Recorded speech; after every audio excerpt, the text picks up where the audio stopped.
Yo, Carlo here. Welcome to another vlog. In today's episode, we will be unboxing a bunch of stuff kasi may pinadala sa atin our good friends from Soul Republic. So Soul Republic is a sneaker reseller shop. We have 1, 2, 3, 4 unboxings for today's episode. Tong tatlo na to galing sa Soul Republic. Ito naman galing sa Nest Home Manila. So tingnan natin sila. Let's go!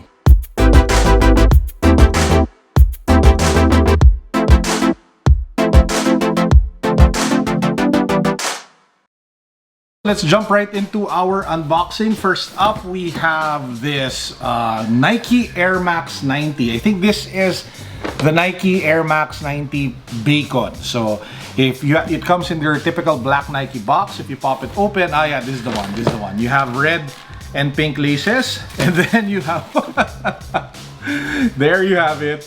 Mukha nga siyang bacon. So this is it. This is the Nike Air Max 90 Bacon. Obviously inspired by everybody's favorite, I don't know, breakfast meat.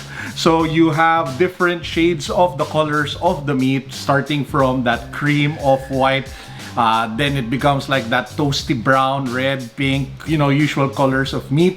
It's a really nice shoe though. You would think it would be, you know, not that premium, but in terms of the construction of the materials, you have suede, you have nubuck, you have leather, you have some sort of like TPU with stripes for the brown. I mean, they really went all out when it comes to the overall build. So don't think that it is 100% gimmicky. There is actually a lot of design that went into this particular shoe. Now, will I wear one?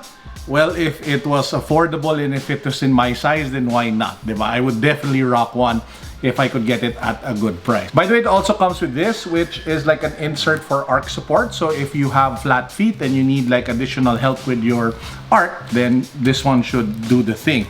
So again, that's another nice touch, added touch for me because I personally have like flat feet.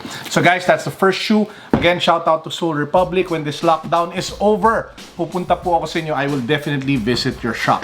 Now, the next item is a pair of slides, also food related.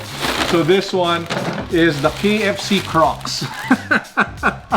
They actually put some sort of chicken drumstick at the top of the shoe, which just looks really crazy and insane. And the print of the actual upper of the sandal has, well, bits of chicken all over it. And if you take a look at the back, that's where you find the KFC branding and the KFC, well, character. You have Colonel Sanders over there. You have the KFC logo, and then you have the red-white colors, which are KFC. Along the side, you will find the button that says KFC X Crocs. But yeah, hey, if you're a die-hard fan of KFC and you love their chicken to death, and you are looking for like super comfy slides or Crocs to tide you over this lockdown, then you might want to check this one out. The last pair of Crocs that I unboxed that got a lot of positive like feedback was the Drew. I think that was the Justin Bieber collaboration. It was in yellow. If you want that, by the way, that's also available over at Soul Republic. So anyway, KFC Crocs, did not expect that. So this is the Jordan 12 Retro Low. I thought it was my size, biling ko na sana, but this is size 11. So this one is in the nice. Guys, take a look at that.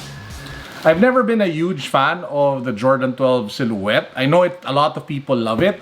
It's just that I haven't gotten around to, you know, regularly wearing one or finding like a colorway that really spoke to me, that I really liked to the point where I would invest money. I kind of always almost gravitate towards the 3s. That has always been one of my favorite silhouettes. But the 12s look very promising in this one, in that black, red, and gold color. And then you have multiple, almost festive colors for the sock liner. Just looks really cool.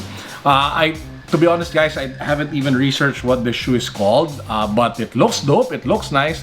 And if you're a fan, then you might want to check this one out. Those are the 3 sneakers or 3 pairs of footwear that was sent over by Soul Republic. We have the Air Max 90 Bacon, we have the KFC Crocs, and we have that Jordan 12 Retro in black and red. Okay, the next gadget is from a local smart home shop.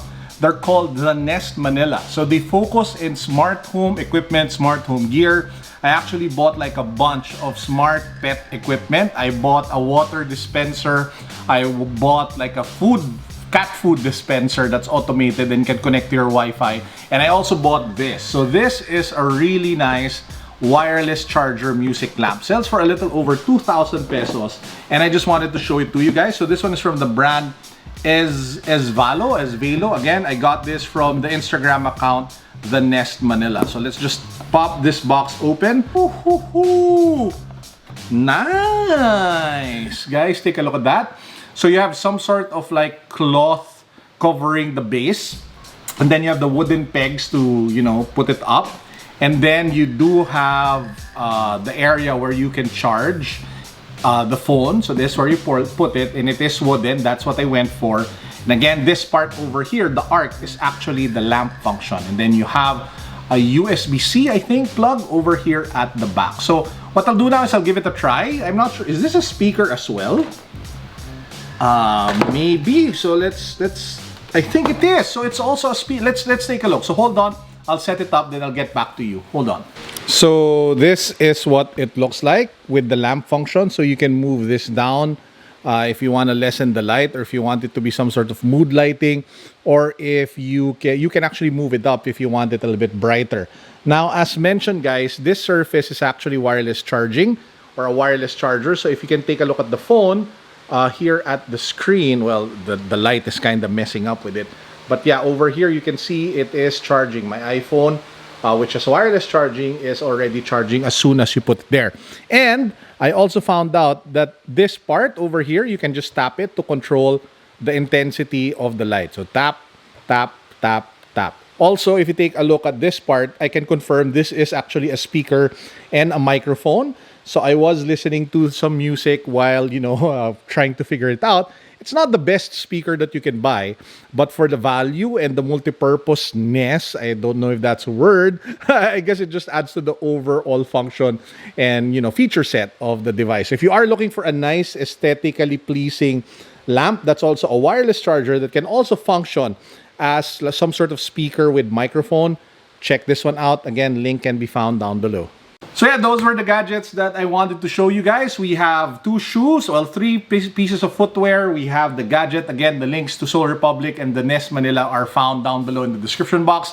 I hope you guys enjoyed the episode. It's been a while since we unboxed like really different or an assortment of shoes. I hope we can get back to doing that more when the lockdown is over. So also, if you guys are wondering what this is the Project 721 Sneak Attack Noragi jacket. It's dropping on April 15.